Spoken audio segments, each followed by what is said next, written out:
আজ আমি আপনাদের বানিয়ে দেখাবো খুবই সুস্বাদু ফ্রাইড রাইস। আজ আমি বানাবো ফ্রাইড রাইস। তো ফ্রাইড রাইস বানাবার জন্য প্রথমে আমি ফ্রাইড রাইসের চালকে 2-3 বার ভালোভাবে জল দিয়ে ধুয়ে আমি এটা আধা ঘন্টার জন্য ভিজিয়ে রেখেছি। এবার চালটাকে সিদ্ধ করার জন্য আমি একটা ডেচকিতে জল নিয়ে নিয়েছি, তাতে দিয়ে দেবো সাদা তেল আর দিয়ে দেবো একটা তেজপাতা ছিঁড়ে, আর এতে দিয়ে দেবো ছোটো এলাইচি, দারচিনি আর লবঙ্গ। এবার জলটাকে আমি ফুটতে দেব। এবার দেখুন কিছুক্ষণ বাদ আমি জলটা খুলেছি, জলটা আমার ফুটে গেছে। এটাকে ভালোভাবে নেড়ে দেবো আমি। এরপর এতে আমি চালটা দিয়ে দেব, ভালোভাবে ছেঁকে চালটা দিয়ে দেবো।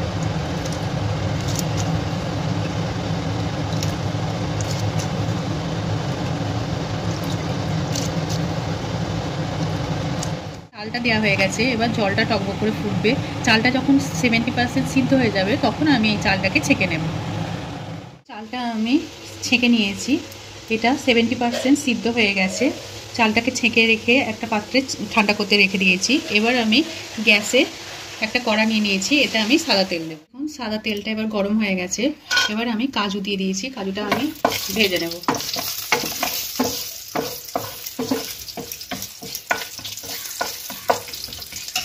এটা আমি হালকা ভেজে নেব।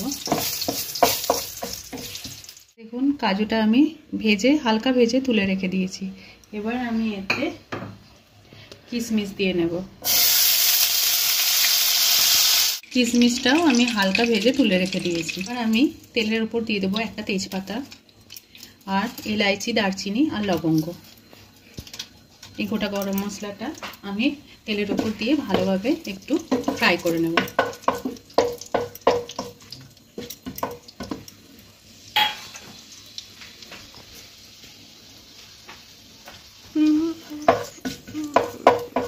এবার আমি প্রথমে দেখুন কিছু সবজি কেটে রেখেছি, ফুলকপি, গাজর, বিনস আর মটরশুঁটি নিয়ে নিয়েছি। এবার প্রথমে আমি ফুলকপিটাকে ভালোভাবে ভেজে নেব।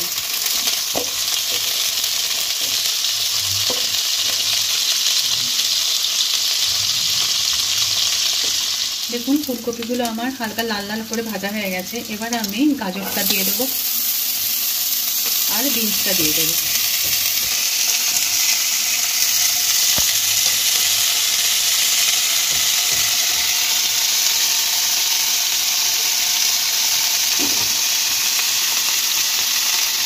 এবার এটাকে একসঙ্গে ভাজবো।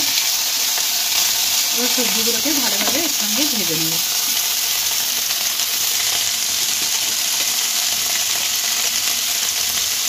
এতে হালকা নুন দিয়ে দেবো।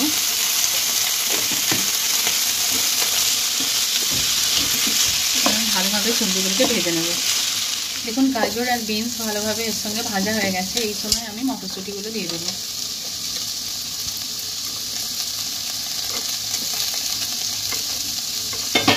এবার মটরশুঁটিগুলো এর সঙ্গে ভালোভাবে নেড়ে চেড়ে নেব, একটু ভাজা ভাজা হতে দেব।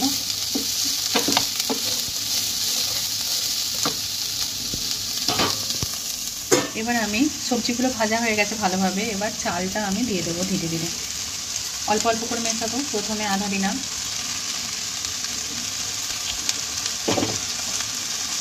দিয়ে হালকা হাতে নেড়ে নেব।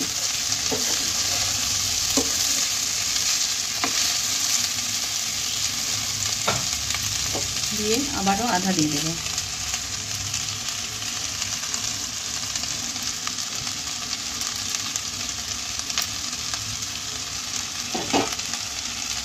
দিয়ে আবারও একটু ভালোভাবে নেড়ে দেবো হালকা হাতে।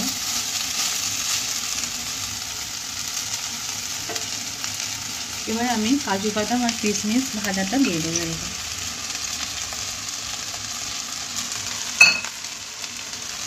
দিয়ে ভালোভাবে কড়া থেকে নেড়ে দেবো।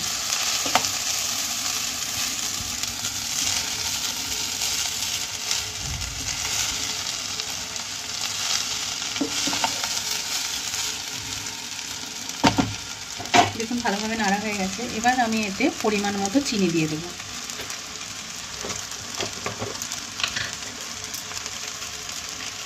আমি আন্দাজে চিনিটা দিচ্ছি। আমি 2 মুঠো মতো চিনি দিয়ে দিলাম, 2-3 মুঠো মতো।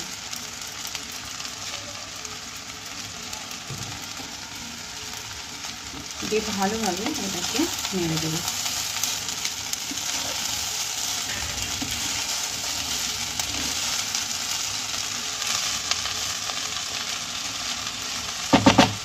দিয়ে এভাবে হালকা হাতে নাড়ার পর আমি একটা ঢাকনা দিয়ে দেবো ভাপের জন্য, আর গ্যাসটাকে স্লো করে দেবো। দেখুন 15 মিনিট বাদে আমি ঢাকনাটাকে খুললাম। এবার চিনির যে জলটা ছিল সেটা অনেকটাই মরে গেছে। চিনিটা আপনারা যেমন পছন্দ করেন সেইভাবে অ্যাডজাস্ট করে দেবেন। সেই চিনিটা কম খেলে কম দেবেন, বেশি দিলে অ্যাডজাস্ট করে দেবেন। এবার আমি একটু নেড়ে নেব হালকা।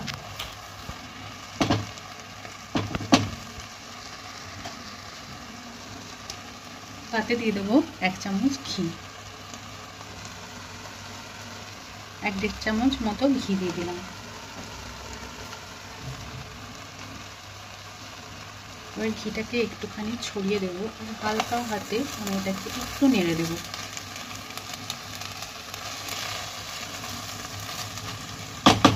হালকা এখন একটু জল আছে চিনির, তো এইভাবে ঘি আর চিনির জলটা ভালোভাবে এই রাইসের মধ্যে ফ্লেভারটা ঢুকে যাবে আর রাইসটাও ভালোভাবে সিদ্ধ হয়ে যাবে, যার জন্য আমি 5 মিনিট এটাকে আবার চাপা দিয়ে রাখবো।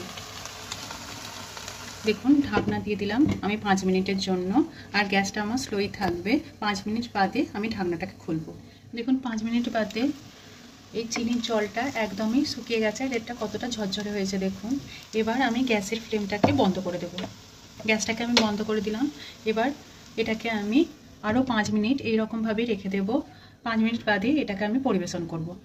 আরও 5 মিনিট বাদে দেখুন সমস্তটা একদমই পারফেক্ট তৈরি হয়েছে, কতটা ঝরঝরে হয়েছে ফ্রাইড রাইসটা। আমার ফ্রাইড রাইস একদম কমপ্লিট। এটা আমি এবার পরিবেশন করব। এটা পরিবেশনের জন্য একদম রেডি। দেখুন ফ্রাইড রাইসটা আমি চিকেনের সঙ্গে পরিবেশন করেছি। আমার চালগুলো এরকমই গোটা গোটা আছে, প্রত্যেকটা চাল আলাদা আলাদা আছে ঝরঝরে, আর সবজিগুলো ভালো সিদ্ধ হয়েছে, খুবই টেস্টি হয়েছে। এরকম রান্না যদি আপনাদের ভালো লেগে থাকে তাহলে আমার চ্যানেলটিকে সাবস্ক্রাইব করবেন, লাইক করবেন। ধন্যবাদ।